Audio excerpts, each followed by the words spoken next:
atol galing sa local court and so on.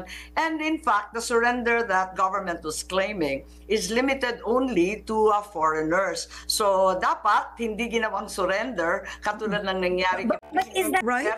dahil maliwanag naman na Pilipino siya. Kaya hindi dapat sinusurrender ang isang Pilipino.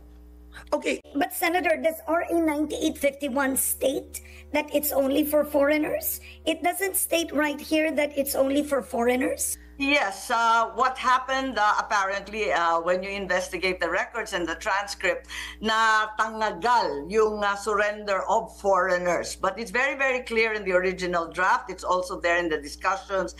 And for some mistake, there's been a failure to include the fact that surrender refers to foreigners. I think this is also constitutionally mandated because Filipinos do have a right guaranteed by the Constitution to live in their own homeland.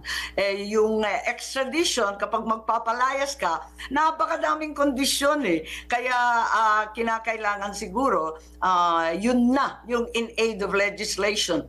While we have to give the constitutional mandate to the Ombudsman to punish and investigate erring public officials, the Senate and the Congress can actually amend 9851 so that it's clearer. In fact, the extradition law in the Philippines was written by my dad, so I think I typed it up because I remember it quite clearly, and it's very, very old as well. Hindi maliwanag kung sino ang nag-order. Tinatanong nga namin pero sabi nila executive privilege.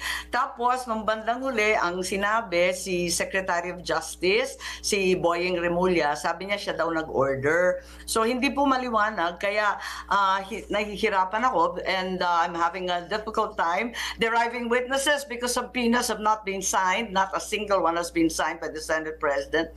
And even the single person we held in contempt. First time ko mag-contempt, hindi ako mahilig niyan eh, ay rinilis ka agad-agad. So sabi ko sa ombudsman na lang tayo umasa pagkat hinaharang itong investigasyon. Mukhang ayaw na ayaw nilang mabuko at mailabas ang katotohanan. Pero natuwa naman ako sa ombudsman kasi ang issue ay talagang umaksyon agad at hindi nasayang yung panahon ng lahat. Ipinalagay kong nakita ng ombudsman ang kasinungalingan at mga butas sa testimonya at kilos na lumitaw sa 3 pagdinig ng Senate Committee. Pero Senator, President Marcos Jr. had a press conference right after the surrender. And he said the government had no choice but to cooperate with the Interpol.